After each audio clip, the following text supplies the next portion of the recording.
근데? 얼마 안 나오는데 뭐. 아, 그럼 일단 이거 얼마인지 한번. 10만 원이요. 에? 얼마요? 10만 원. 너무 비싼데? 너무 비싼데? 잠깐만, 이게 아닌데? 너무 맞춰주세요.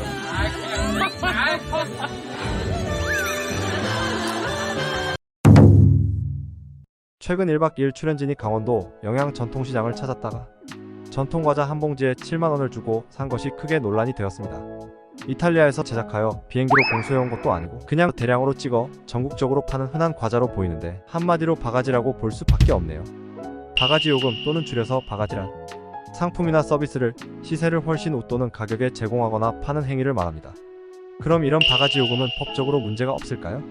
먼저 1박 2일 출연진이 과자 한 봉을 7만원에 살 수밖에 없었던 이유를 살펴보겠습니다. 아마도 이 상인은 다른 일반인들에게도 과자를 7만원에 팔지는 않았을 것입니다. 방송에 나가는 건데 그냥 시중 가격으로 파는 것은 미치는 거다고 생각하고 또 현장 촬영이라는 급박한 사정을 이용해 높은 가격을 부른 것이죠. 그리고 방송국인이 돈도 많으리라 봤을 것입니다. 이 1박 2일 출연진들은 이 과자가 비싼 이유가 있나 보다 생각하거나 아니면 그냥 비싸게 부르는 건인가 의심하면서도 촬영이라는 특수한 사정 때문에 상인의 제안을 받아들였던 것으로 보입니다. 사실 상인이라면 높은 값을 받고 물건을 팔고 싶은 것은 인지상정이고 사적 자치의 원칙에 따라 물건 값은 서로 정하기 나름이기에 좀 가격이 높더라도 이는 상도덕의 문제에 불과할 것입니다. 다만 문제가 되는 경우는 있습니다. 먼저 사람의 궁박한 상태를 이용하여 현저하게 부당한 이익을 취득하는 경우는 형법상 부당이득죄로 처벌됩니다. 전통과자 한 봉에 7만원이면 현저한 이익을 취했다고는 볼 수 있지만 1박 2일 출연진이 궁박한 상태에 있었는지는 의문입니다.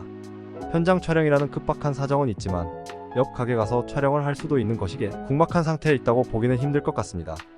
법원에서도 웬만한 경우 아니면 부당이득죄를 인정하고 있지 않습니다. 그 다음으로 문제되는 것이 사기입니다. 거래하는 과정에 시세와 관련하여 기망행위가 있다면 사기죄로 처벌받을 수 있습니다. 기망행위란 속이는 것을 말하고 넓게는 재산상 거래 관계에서 서로 지켜야 할 신의에 반하여 상대방을 착오에 이르게 하는 적극적 소극적 행위를 총칭합니다. 가장 대표적인 경우가 최근에 사회문제화된 전세 사기입니다. 상대방이 빌라 시세를 잘 모르는 점을 이용해 공인중개사 등과 짜고 시세보다 높게 팔거나 보증금을 많이 받아 줄줄이 사기죄로 처벌받고 있습니다. 일상 거래에서도 요금을 과다하게 받고 거래 과정에 문제가 있었다면 사기가 될 수 있습니다. 예컨대 간단한 머리 손질을 해줄 것처럼 시술을 시작했다가 다양한 시술을 하고 과다한 시술 비용을 발생케 하거나 시술 비용을 부풀려 과다 청구하는 행위가 바로 이 경우에 해당합니다. 자동차 중개상이 방문한 고객이 중고가를 잘 모르는 점을 이용해 허위 매물로 유인해 강매하거나 시세를 허위로 말하고 자동차 상태를 부풀렸다면 역시 사기가 될 수 있을 것입니다. 그럼 이번 영양 전통시장 사건은 어떨까요? 사실 이 사례에서 상인이 단지 가격만 높게 부른 것이라면 문제될 것이 없습니다. 그런데 상인이 판매 과정에서 이 과자가 영양군의 특산물로 만든 특별한 과자라고 하거나 장인이 만든 것이라는 등의 말을 했다면 사기가 될 수 있을 것입니다. 그런데 상인은 아마도 방송인 것을 알고 높은 가격을 부르는 배짱 베팅을 하지 않았나 싶고 또 1박 2일 촬영지는 안 사면 그만인데 방송에 쫓기고 또 돈도 많다 보니 그냥 응한 것으로 이를 사기라 보기는 힘들 것 같습니다. 자, 여러분 바가지 요금에 대하여 좀 이해가 되셨는지요? 방송에 나갈 것을 알았다면 상인이 좀 자제하셨어야 하는 것 아닌가 싶습니다.